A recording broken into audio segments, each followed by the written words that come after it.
Hi, greetings. Welcome in, Divine Feminine. Welcome in to the Womb Bearers. How are you? It's Day.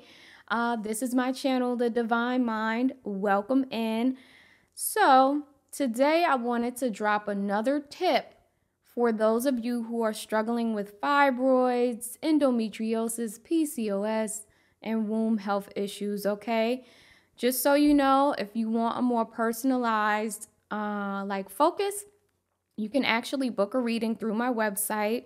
I do personal tarot readings, and I've also recorded a fibroid spiritual investigation where I did a reading and tapped into my clairaudient abilities, used cards and different tools to get information about how we can best support our womb health. Okay, so that's going to be on my website. You can check the description box or head over to daydreamalston.com. Okay, so this tip today is very, very important. I am someone who struggles with womb health issues, and so I'm not speaking as an outsider. This is something I've experienced in my life, and this tip is helping me along my journey. We've all gone through different types of traumas, right? And as we go on, the trauma doesn't just kind of melt away or go away. Sometimes it lingers with us. And when we look back at this trauma, we look back at it with anger, with sadness, with depression. You know, we kind of ascribe a negative perspective to that trauma, because normally trauma comes from things that we consider to be negative, right?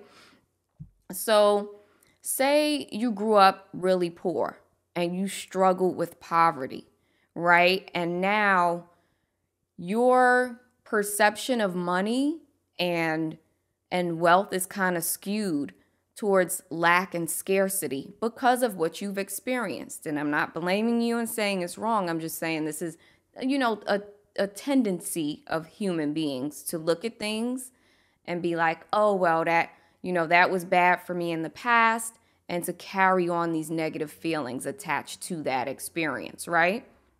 The same thing happens with our womb health. Say it's been years of you struggling with fibroids, and they cause you pain, and they cause you excessive bleeding, and then on top of that, now you're depressed because of your womb health, right? Every time you think about your womb health, you're depressed. Every time you go to the damn GYN, you're depressed.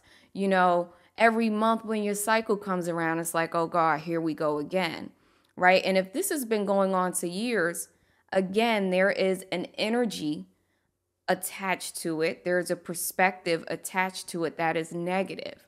So now what happens, beauties, is we're going to start thinking of our womb as this negative thing, as something that hurts us and causes us pain and, stops us from living the lives we want and brings sadness and hurt. And this is where I want to challenge you to shift your perspective. Yes, those things may be true, right? You may have experienced pain and excessive bleeding, and this may have limited your activities and caused you pain mentally and emotionally. But we got to stop thinking of our wombs as our enemies. Think about it. Like every time you think of your womb, because of all of the issues you've had, you don't look at it with love. You look at it with disdain, with discomfort, with dis-ease. And it's time to stop that. I want you to make a practice of every time you think about your womb, you send it the energy of love. You send it the energy of nurturing. You thank it for its functioning, even though it's not functioning perfectly. It is functioning, right? And you still have it. So try to really send love to that part of your body, because what happens so often is you're already in this state of discomfort because of the illness, right? And now on top of that, you're sending negativity and hatred to a part of yourself. That's not going to work. We have to send love to our wombs. We have to. So what I've noticed in this practice, because now instead of being like, oh, here we go. Here we go. Here's my womb doing this and that. I'll stop and I'll put my hand on my womb and I'll say thank you. Do it now. Take a deep breath. Release it. Put both hands on your womb and just say thank you for your function. Think about your womb being filled up with your love. Send it your love. Call on the energy of love to well up within your womb, because your womb deserves it just like you do. It's a part of you, and we shouldn't always be filling it with negativity and sending it negative vibes because of the pain we've endured in relation to it. It's not your womb's fault. There's a lot of things that go on in this time and space which, make it a perfect storm for the things we deal with in our wombs, for the sickness we deal with. So try to just send your womb love on a regular basis. Think of your womb as this beautiful part of your body that can be healed, that can have healing, that can have comfort and peace.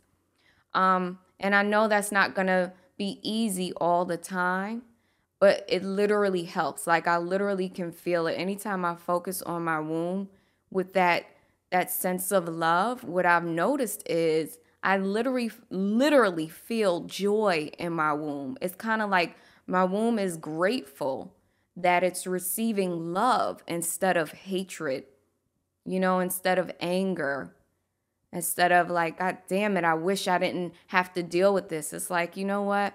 I love you, womb. And maybe one day, if you want children, that womb can bring forth children for you. But you want it to feel that love. You don't want it to bring forth a child out of hatred and disease and disdain. Okay? So, sisters, I just wanted to share that with you. If there's anything you want to share in the comments, feel free to do so. You can also contact me through my website if you just want to, leave a comment that everybody else is not going to read, okay? Thank you so much for watching. I hope to see you next time. Ashe. Hey, if you're interested in a personal tarot reading, an Ifa reading, a Ifa-Orisa reading, if you're interested in Ifa-Orisa online trainings, ebooks, even an ebook on how to read tarot intuitively, or my Patreon, check out my website, daydreamalston.com, or the description box below. And please don't forget to comment, like, and subscribe. Ashe.